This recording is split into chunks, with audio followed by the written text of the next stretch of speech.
Dharma Utama atas jasa-jasanya di bidang pertahanan sehingga memberikan kontribusi yang luar biasa bagi kemajuan TNI dan kemajuan negara.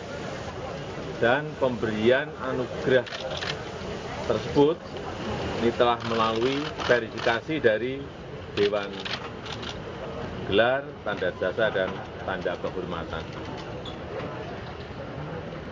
Dan implikasi dari penerimaan anugerah bintang tersebut ini sesuai dengan Undang-Undang Nomor 20 Tahun 2029. Kemudian Panglima TNI mengusulkan agar Pak Prabowo diberikan pengangkatan dan kenaikan pangkat secara istimewa. Jadi semuanya memang berangkat dari bawah. Berdasarkan usulan Panglima TNI, saya menyetujui untuk memberikan kenaikan pangkat secara istimewa berupa Jenderal TNI Kehormatan. Pak, mungkin nanti kan ada pro dan kontra di kalangan publik, Pak. Ini bagaimana Pak pro dan kontra di kalangan publik terkait pemberian penghargaan ini? Ini kan juga sudah bukan hanya sekarang ya, dulu diberikan kepada Bapak Susilo Bambang Yudhoyono, juga pernah diberikan kepada Pak Luhut Binsar Panjaitan. Ini sesuatu yang sudah biasa di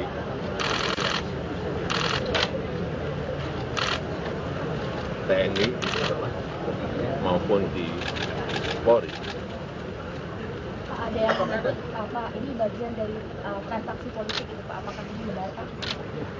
Ya kalau transaksi politik kita berikan aja sebelum pemilu. Ini kan setelah pemilu, jadi supaya tidak ada anggapan-anggapan seperti itu. Pak, kabarnya kan Pak Prabowo sudah menyiapkan pemerintahan, Pak. Sudah menyiapkan untuk pemerintahan selanjutnya Pak Prabowo. Apakah ada saran dari Bapak? Ditanyakan ke Pak Prabowo. Nggak ada saran dari Bapak. Bapak tidak terlibat di dalamnya, Pak?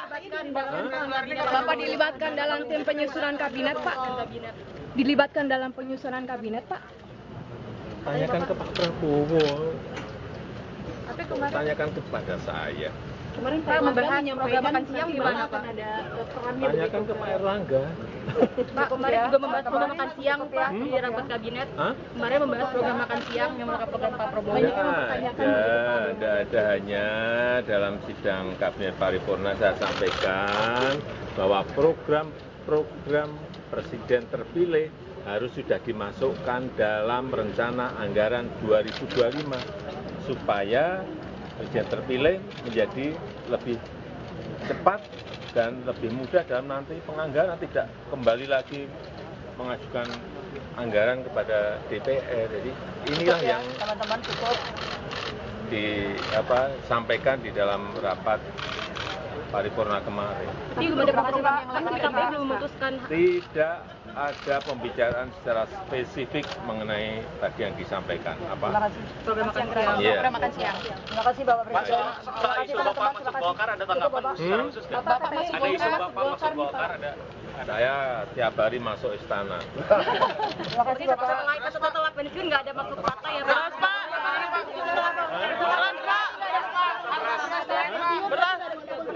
Coba dicek, jangan menginformasikan seperti itu deh. Coba dicek di Pasar Induk Cipinang.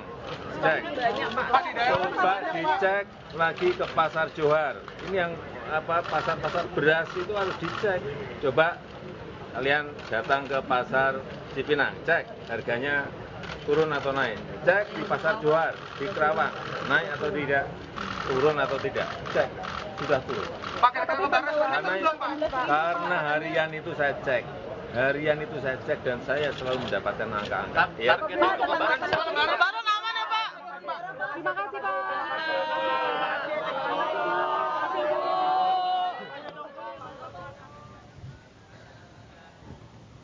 Dan kini kita beralih ke informasi berikutnya, pemirsa. 2 korban dugaan pelecehan seksual oknum Rektor Universitas Pancasila menjalani pemeriksaan psikologi forensik di Rumah Sakit Polri Jakarta. Dan nantinya hasil pemeriksaan akan menjadi salah satu bukti untuk melengkapi laporan korban.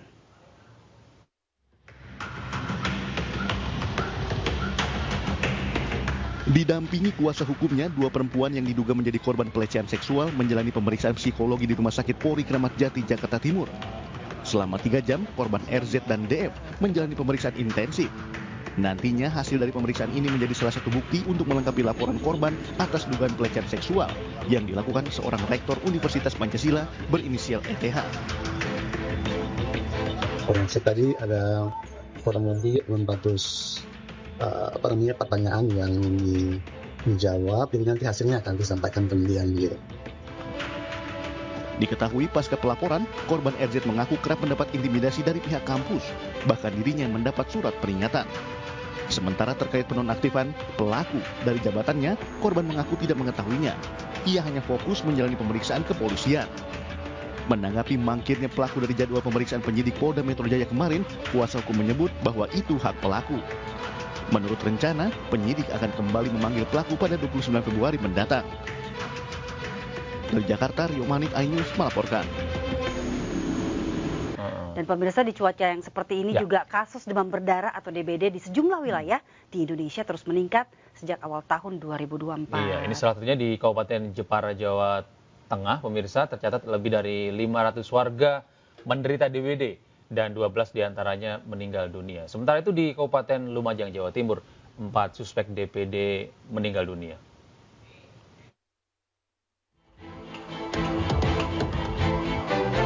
Lonjakan kasus penyakit demam berdarah Denggi atau DBD terjadi di sejumlah wilayah di Indonesia. Salah satunya di Kabupaten Jepara, Jawa Tengah. Di RSUD Raden Ajeng Kartini, jumlah pasien DBD yang telah menjalani perawatan mencapai 100 orang.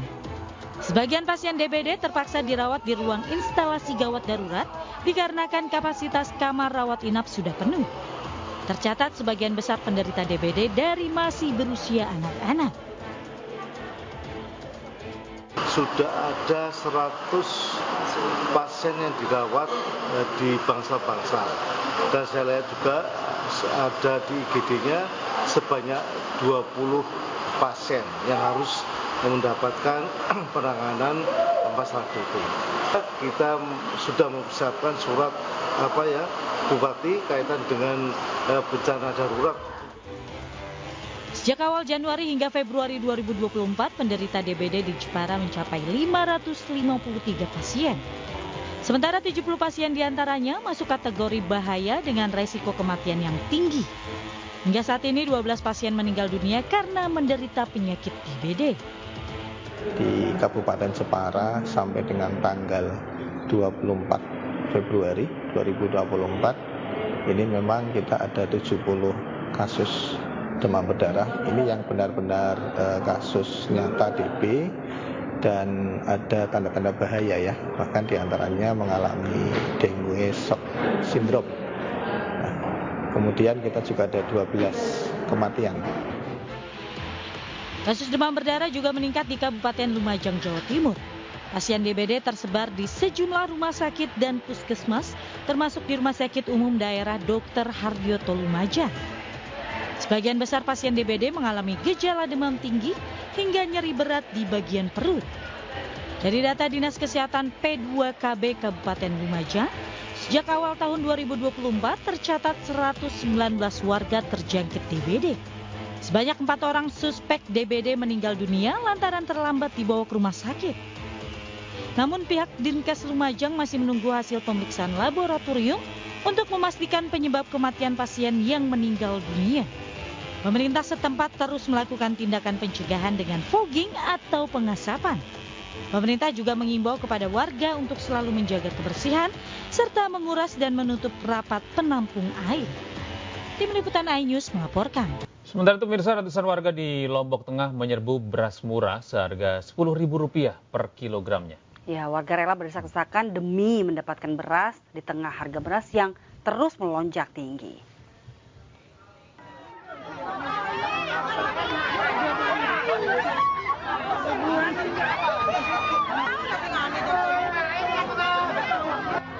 Ratusan warga di Lombok Tengah berdesak-desakan untuk membeli beras murah. Warga membeli beras seharga Rp10.000 per kilogram jauh lebih murah dari harga beras saat ini yang hampir Rp17.000 per kilogram. Sementara pada operasi pasar beras ini, warga hanya diperbolehkan membeli beras sebanyak 5 kg saja dengan harga Rp52.000. Tak ayal warga rela antre dari pagi hingga sore hari untuk mendapatkan beras murah. Warga yang kesulitan mendapatkan beras murah mengaku terbantu dengan operasi pasar beras murah. 17.500. Berebutan nih kadang. Berebutan sama warga lain. Dapat. Bu, senang ya dapat beras? Iya senang, karena ada beras di rumah. Berdasarkan keterangan dari Kabid Ketahanan Pangan Lombok Tengah, total beras yang didistribusikan sebanyak 5 ton untuk 5 mitra. Sementara dalam 2 kali penyaluran, beras langsung ludes di serbu warga. Mitra Bulog ada 5 di Renteng ini, ya. Itu masing-masing 1 ton untuk sekali, dalam seminggu 2 kali. Masyarakat berharap harga beras dapat segera turun dan kembali normal. Dari Lombok Tengah, Emma Widiati, iNews melaporkan. Dan pemirsa, berikutnya meski Presiden dan Wakil Presiden belum resmi terpilih, namun program Capres Prabowo Subianto ini makan siang gratis mulai dibahas di sidang kabinet.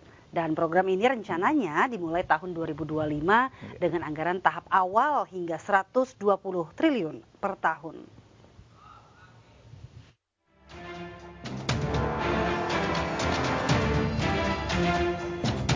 Program makan siang gratis besukan Capres-Cawapres Prabowo Subianto Gibran Rakabuming Raka masuk dalam rencana kerja pemerintah tahun 2025. Anggaran makan siang gratis dipatok Rp15.000 per anak. Biaya ini di luar anggaran susu gratis. Adapun target penerima mencapai 82,9 juta anak.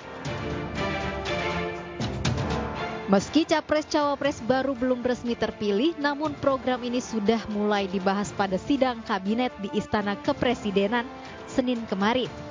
Menurut Menteri Kesehatan Budi Gunadi Sadikin, makan gratis sebenarnya sudah menjadi budaya di Indonesia. Pemerintah hanya ingin memformalkan sebagai sebuah kebijakan.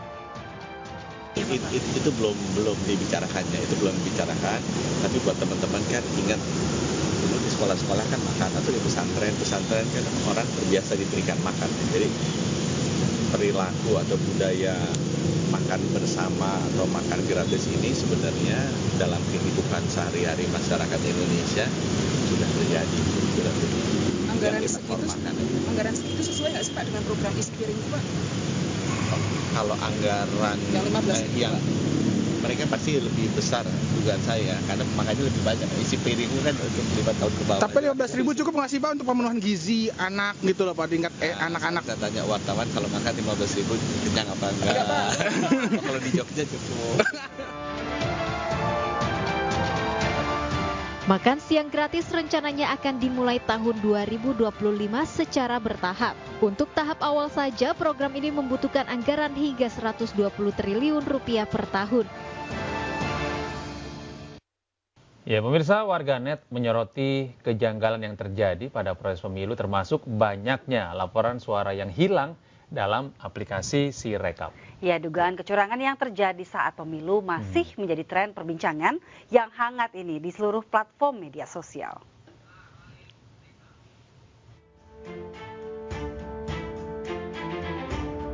Dugaan kecurangan dalam pemilu terus mendapat sorotan. Pelanggaran demi pelanggaran menuai reaksi beragam dari banyak pihak. Bukan tanpa alasan. Sorotan muncul lantaran banyak pelanggaran terjadi. Indikasi pelanggaran terjadi sejak sebelum masa pencoblosan, mulai dari adanya intimidasi, intervensi, hingga aparat negara yang diduga tidak netral. Laporan pelanggaran juga datang saat pencoblosan digelar 14 Februari lalu.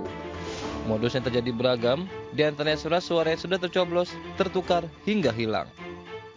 Kejanggalan berlanjut hingga proses rekapitulasi suara di aplikasi Sirekap milik KPU. Dalam tampilan sistem informasi Sirekap, formulir C hasil suara Partai Perindo di sejumlah TPS tidak ditampilkan. Hasil sementara form C1 atau C hasil pemilu 2024 di Sirekap berubah-ubah. Diduga suara milik ratusan caleg dari Partai Perindo dalam aplikasi sistem rekapitulasi Sirekap hilang. Diduga ada pihak-pihak yang sengaja mengubah perolehan suara partai dan caleg untuk dialihkan ke partai dan caleg lainnya. Seluruh kejanggalan dan dugaan kecurangan yang terjadi memancing tren percakapan warganet. Analisis Drone Emprit menunjukkan pemberitaan soal isu kecurangan pemilu mendominasi percakapan di berbagai platform media sosial. Isu kecurangan yang menjadi perbincangan terbagi menjadi dua, yaitu sebelum dan setelah pencoblosan. Kecurangan sebelum pencoblosan meliputi intervensi politik, pelanggaran etika, dan penyalahgunaan wewenang di Mahkamah Konstitusi. Sementara kecurangan pasca pencoblosan berupa manipulasi suara di aplikasi Sirekap. Warganet dan masyarakat mendesak audit digital forensik segera dilakukan untuk mengungkap sengkarut pemilu 2024.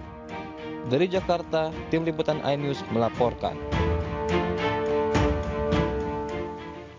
Dan sementara itu Komisi Pemilihan Umum mengklaim anomali yang terjadi pada data yang ada di aplikasi Sirekap terus diperbaiki. Iya, ini namun KPI ini tidak menyampaikan perkembangan anomali data secara langsung ke peserta pemilu, namun hanya melalui konferensi pers. Yang pertama saya mau membahas untuk yang Sirekap dulu. Yang pertama, pada dasarnya teman-teman KPPS setelah memfoto formulir C hasil plano di TPS yang ada angka telinya itu kemudian dikirim ke data center KPU dan kemudian dari situ dibaca oleh sistem atau Sirekap itu dan kemudian dipublikasikan fotonya dan juga angka hasil pembacaan dari foto tersebut. Itu diupdate terus. Namun demikian sebagaimana saya sampaikan pada tanggal 15 Februari 2024 yang lalu, by sistem atau secara sistem sebenarnya bisa membaca kalau ada angka hasil konversinya itu anomali. Kenapa?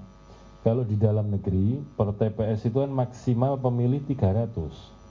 Begitu ada angka perolehan lebih dari 300 pasti anomali. Maka kemudian oleh sistem di klaster.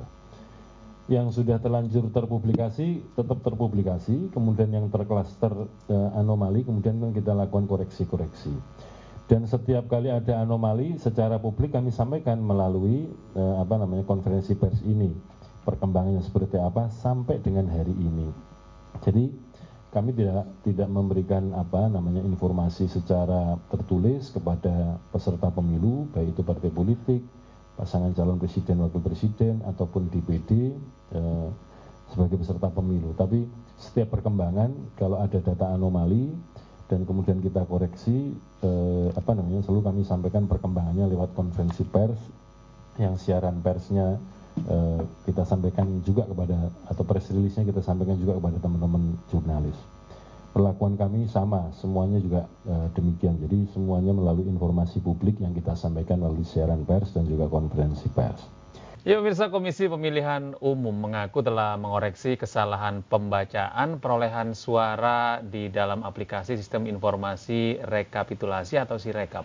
KPU ungkap Sirekap salah baca data di 154.541 TPS. Namun KPU menyebut kesalahan tersebut sudah diperbaiki. Iya, dan untuk membahasnya kita akan bergabung bersama pemerhati telematika dan multimedia, ada Mas Roy Suryo dan ada Sekjen Partai Perindo, Mas Ahmad Raufik. Assalamualaikum, selamat pagi Mas Roy, Mas Raufik, apa kabar? Selamat pagi Mas Gede, selamat pagi Mbak Dian, selamat pagi Mas Raufik, selamat pagi semua pemirsa iNews.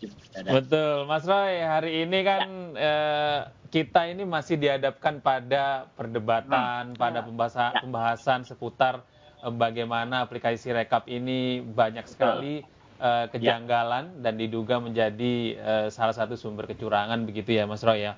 Kalau dalam catatan Anda sepertinya apa yang Anda temukan dari aplikasi Sirekap ini dan seperti apa bentuk-bentuk kejanggalan yang sudah Anda amati? Makin hari Mas Gede, Mbak Dian, Mas Raufik dan pemirsa iNews makin hari makin terbongkar lah apa yang saya katakan.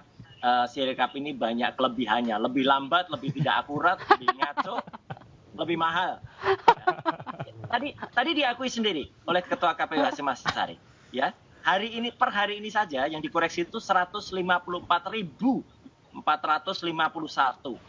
dari 822.220 TPS di seluruh Indonesia. Itu sudah berapa persen? Sudah lebih dari 10%.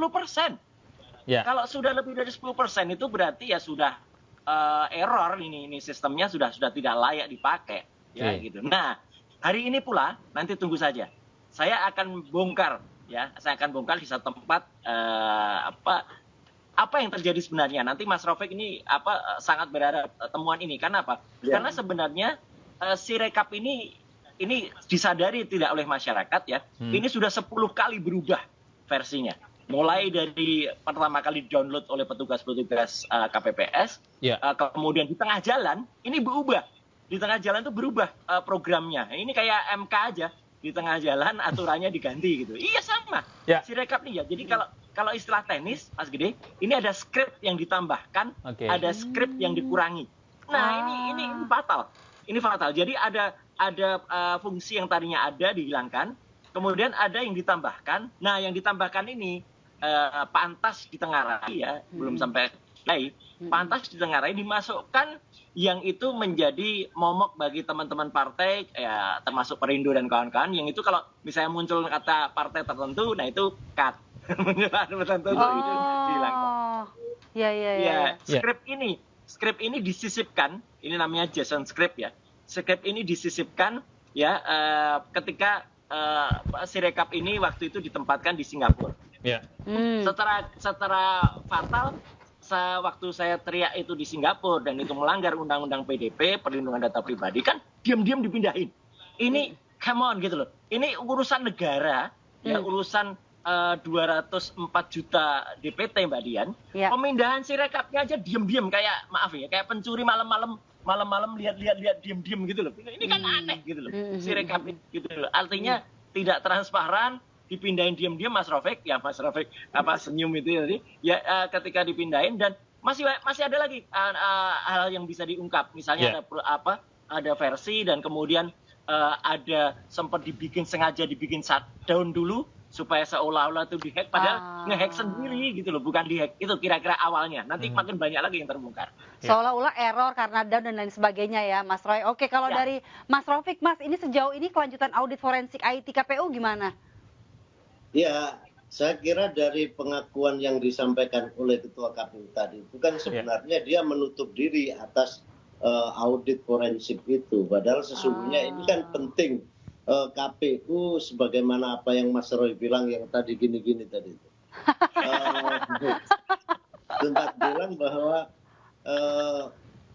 ada pembenaran, ada data yang dibenarkan. Padahal sampai hari ini kan data itu masih kayak roller coaster kan. Naik turun tidak pernah tetap, dan itu akan berhenti ketika batas waktu tidak bisa mentoleransi. Jadi KPU ini sesungguhnya sangat tidak siap, dan saya khawatir justru dengan ketidaksesuaian data yang benar ini, maka di bawah itu akan menyesuaikan dengan data yang ada di Sirekap. Kalau misalkan Sirekapnya itu 2, ya di bawah itu akan menyesuaikan. Maka disitulah tadi kekhawatiran yang disampaikan oleh Mas Roy tadi jadi pembenaran bahwa ini ada 40 lipat antara data yang disajikan dengan data yang di bawah, itu akan ada penyesuaian-penyesuaian. Termasuk ada enskrip yang tadi ada kata partai tertentu yang hilang. Menurut saya ini semua multi rekayasa, dan ini membahayakan bagi demokrasi ke depan. Ini harus diusut tuntas, dan menurut saya angket tidak hanya bicara soal pilpres, tapi angket itu juga harus bicara soal pileg. Karena persamaan pemilu ini berjalan secara bersamaan, dan data itu dari sumber yang sama. Jadi nggak bisa hanya pilpres, tapi pileg juga harus diaudit, diusut secara tuntas terkait dengan perjalanan pemilu pada kali ini. Apakah ini juga terkait dengan banyaknya surat suara dari Partai Perindo yang hilang juga, Mas? Ya, misterius, ya? Partai Perindo ini termasuk partai yang korban atau dikorbankan. Karena memang upaya yang selama ini dilakukan oleh KPU tidak menunjukkan hasil, bahkan tekor di bawah itu. Jadi laporan kawan-kawan di bawah juga banyak menunjukkan suara hilang dan segala macam. Mungkin penyelenggara menyatakan bahwa tidak mungkin suara hilang, tetapi dalam sistem politik yang carut-marut seperti ini, yang sangat ugal-ugalan, nggak ada norma segala macam, semua bisa terjadi. Semua bisa mengambil, semua bisa mengurangi, dan bisa berbuat apa saja, karena memang transparansi dan kompetensi di dalam penyelenggara itu sama sekali tidak nampak. Ya, kita ke Mas Roy. Mas Roy, kalau Mas Rafiq tadi bercerita soal kehilangan atau dihilangkannya suara atau dialihkan begitu ya. Seperti apa sih sebenarnya teknisnya, Mas Roy? Kalau Anda bisa menjelaskan. Gini, kebetulan saya sempat sih 15 tahun jadi politisi dan sekarang memang saya benar-benar sudah individu ya. Sudah bukan lagi politisi ya, sudah independen 4 tahun. Nah, itu juga pernah Mbak Dian ketawa tadi ya. Jadi artinya saya dulu bahkan kehilangan 40.000 suara. Ya, suara saya harusnya 150.000 tapi dihilangkan menjadi 90.000. Dan waktu itu sih belum sevulgar sekarang terus terang. Caranya adalah ya dengan ini bocor halus gitu ya istilahnya. Pelan-pelan dia hari ke hari ini kan ada yang namanya perhitungan manual berjenjang. Nah, ini memang kita kan mungkin maksimal caleg itu punya saksi waktu itu ya. Itu di level TPS atau mungkin di level PPD 2, PPK, PPK, kemudian PPD 1, PPD 2. Itu ya, masa kita mau punya caleg dari tingkat sampai dengan provinsi atau sampai pusat kan ya costly kan. Nah, di tiap proses itu sangat mudah untuk dikurangi. Karena apa? Terus terang ini Mas Rafiq pasti juga ada kerjasama tidak hanya dari para caleg, tapi dengan oknum dari penyelenggara pemilu. Saya bilang oknum ya. Oknum penyelenggara pemilu yaitu KPU daerah atau malah nanti mungkin yang ada di pusat. Karena tidak mungkin ada pemindahan bantuan mereka. Karena yang bisa membuka data, membuka tabulasi, menggeser angka, itu ya yang punya password ya mereka gitu loh. Kalau itu hacker terlalu canggih hackernya, bisa ngehacker dari bawah sampai ke atas enggak gitu. Nah, yang saya tengarai dalam sistem SIKAP kali ini yang luar biasanya adalah skrip itu dimasukkan oleh oknum, ini istilah teknisnya backdoor ya. Jadi sirekap.go.id ini punya backdoor, yang kemudian backdoor itu ada oknum-oknum bisa masuk, makanya dia bisa mengatur. Ini kemudian digeser, ini kemudian tambahi, atau itu dipatok. Misalnya suara partai sekian itu tidak akan lebih dari 17%. Suara partai sekian tidak akan lebih dari 24%. Belum Mas Gede, itu plon tertentu misalnya ya. Itu kemudian sudah langsung di atas 50%. Padahal itu perhitungannya belum ada gitu. Bahkan nanti saatnya saya bongkar, hari pertama jam 19 malam ya. Ketika para TPS itu belum memberikan data ke server dari KPU, ini suaranya sudah ada dengan prosentase 24, 58 dan 17%. Ini kan ajaib gitu loh, gitu. Dan ada buktinya. Artinya saya tidak sekedar bicara, karena tim IT independen saya itu sudah menemukan bahwa bukti itu ada dan saya merekam tiap hari. Nah, ini saya bongkar sekarang. Jadi saya nggak hanya merekam hari-hari tertentu. Tiap hari itu saya backup. Harusnya juga per menit ya Mas ya? Servernya KPU. Iya, jadi kelihatan. Makanya saya bisa bilang application yang bisa kita download itu berubah-ubah. Mulai dari versi 2 poin sekian ketika itu masih trial sampai dengan 2.58 yang terakhir, dan itu kemudian masing-masing ada bedanya. Ada skrip ini kan nggak boleh kayak gini. Ibaratnya mobil gitu ya. Kita beli sekarang gitu ya, Pak Gede. Itu kemudian kita beli besok, ganti lagi nanti. Besok ganti lagi gitu loh. Nah, tapi Mas Roy, ini kan sama halnya seperti aplikasi-aplikasi yang lainnya. Setiap dalam beberapa waktu atau periode gitu ada update untuk menghilangkan bugs atau apa begitu, Mas?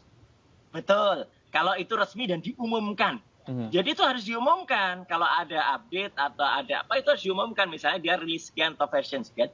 Ini kan enggak. Dan kemudian terjadi perubahan itu yang terakhir itu ternyata malah mengurangi beberapa fungsi yang harusnya itu penting, justru itu dikurangi. Termasuk misalnya yang tadi diceritakan oleh Ketua KPU tadi, misalnya dia atas 300 dia cut off. Nggak ada itu. Karena apa? Karena faktanya angka 78 bisa menjadi 780. Angka 57 bisa menjadi 578. Satu TPS kok isinya lebih dari 500, satu TPS kok isinya lebih dari 1000, dan itu tadi kan juga diakui juga. Katanya itu masuk dalam di klaster-klaster. Ya di klaster tapi tetap di jumlah. Gimana gitu lah. Artinya tidak. Artinya saya sangat setuju tadi Mas Ahmad Rafiq yang mengatakan itu harus masuk juga dalam angket audit forensik dan audit investigatif biaya yang digunakan. Karena makin terungkap juga. Sekarang beberapa kawan-kawan akademisi di kampus ternama di Bandung itu juga mereka teriak, "Loh, kami dulu bekerja itu sukarela loh. Tuh, kok tiba-tiba ini ada biaya gitu loh. Biayanya kemana gitu lah. Ini kan menarik banget ini. Makin banyak ICW sudah mempertanyakan, Kontras sudah mempertanyakan. Nah, teman-teman DPR nih atau teman partai nih gitu. Saya dorong aja dengan data karena saya tuh sebenarnya tidak berpihak ke politik apapun. Tapi saya benar-benar berpihak kepada teknologi. Itu Mas Gede dan Mbak Dian. Kita ke Mas Rafiq. Mas Rafiq, upaya sejauh ini apa yang dilakukan tim Anda dan juga mungkin tim TPN, dan boleh nggak bocorin sedikit soal hak angket? Ya, pertama soal upaya yang telah dilakukan oleh partai. Memang Perindo sedang menghadapi gempuran opini. Misalkan dengan adanya pengkondisian yang ada di Sirekap itu yang membuat ada seliweran berbagai macam informasi yang menyampaikan bahwa suara Partai Perindo dialihkan ke partai tertentu. Saya ingin melakukan klarifikasi bahwa ini tidak benar. Kenapa? Mungkin ada upaya lain dari pihak luar yang ingin melakukan itu, tapi tidak satupun suara Partai Perindo dialihkan untuk atau disumbangkan kepada partai lain, karena itu adalah kedaulatan rakyat dan itu adalah suara yang telah dititipkan rakyat kepada Partai Perindo. Jadi kami strict di situ. Justru kami khawatir dengan adanya Sirekap yang seperti ini, itu pada akhirnya mengkondisikan suara yang berjenjang itu juga akan sama. Yang kedua, kita juga menuntut kepada DPR agar mereka juga jeli apa yang disampaikan oleh Mas Roy itu sepenuhnya kalau itu dilakukan sangat luar biasa dan bahkan ini bisa menjadi sebuah keputusan politik yang sangat besar kalau itu dilakukan, termasuk forensik, audit pembiayaan, termasuk kecakapan, profesionalitas dan segala macam. Karena kita lihat memang dengan situasi saat ini KPU memang sangat tidak perform, tapi kita juga kehilangan di mana Bawaslu hari ini. Karena mestinya Bawaslu lebih sering berbicara terkait dengan kecurangan, terkait dengan semua proses politik, tuduhan pemilu curang yang selama ini juga sudah ada di berbagai macam sosial media. Saya kira sikap pasifnya Bawaslu ini juga membahayakan bagi kualitas pemilu hari ini. Baik, terima kasih Mas Rafiq, Mas Roy atas waktu dan kesempatannya pada pagi hari ini. Selamat beraktivitas.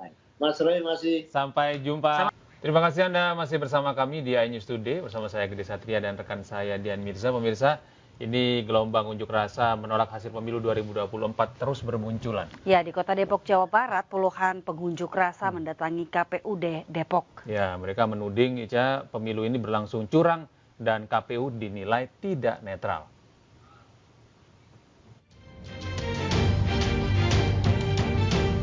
Dengan berjalan kaki, puluhan pengunjuk rasa dari berbagai elemen masyarakat ini mendatangi kantor KPU Depok di Jalan Margonda Raya, Kota Depok, Jawa Barat.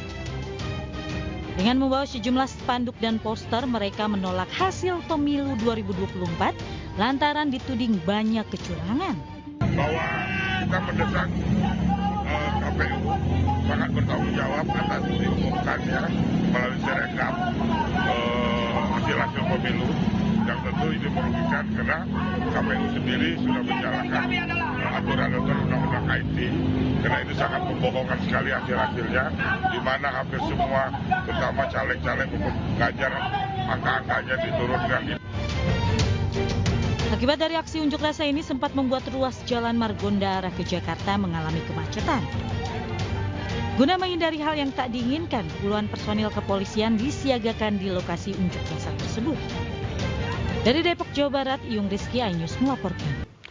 Pemirsa, dalam program Rakyat Bersuara yang dipandu Aiman Wicaksono, pengamat politik Rocky Gerung menyatakan setuju untuk hak angket di DPR terus digulirkan. Ya, ini bertujuan pemirsa agar seluruh kecurangan pemilu 2024 dapat diungkap. Kaitkan dengan orang-orang yang mendorong angket.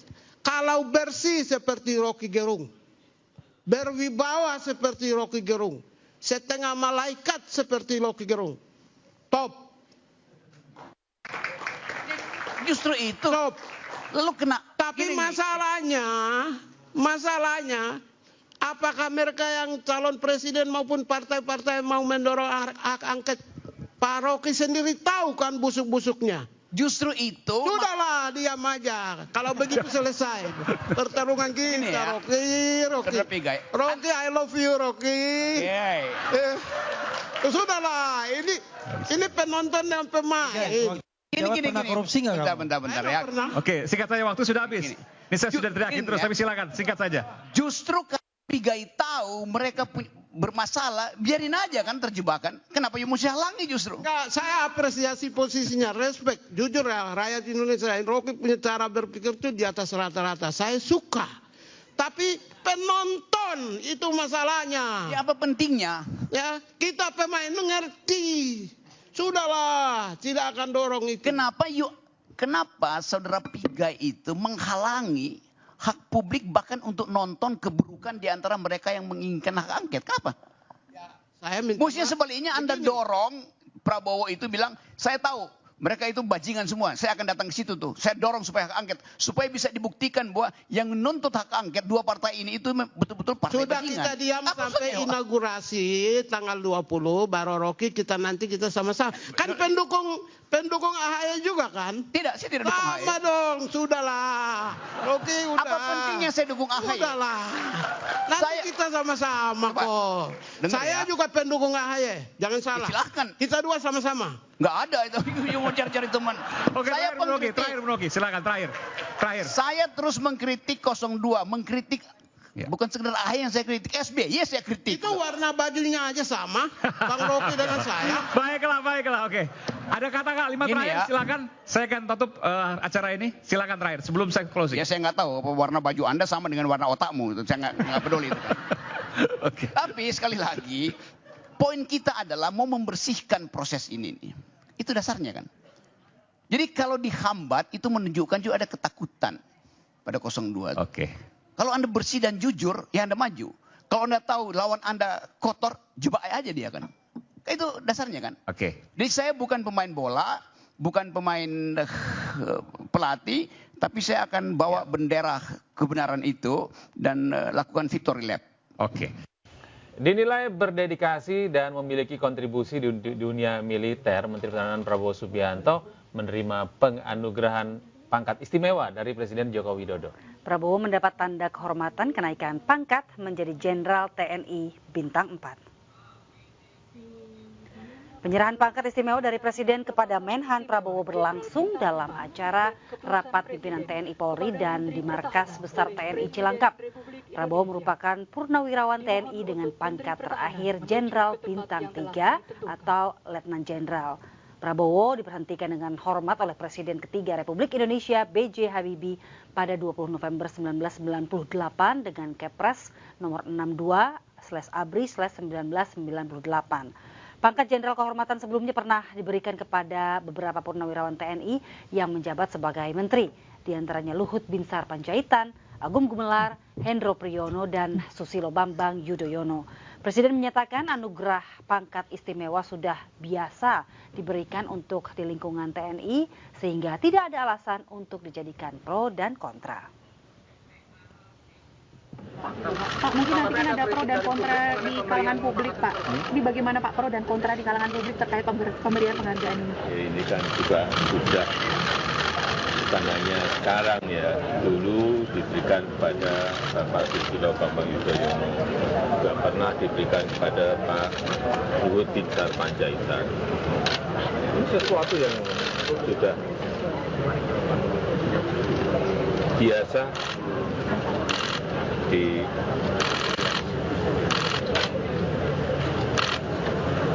TNI maupun di Polri.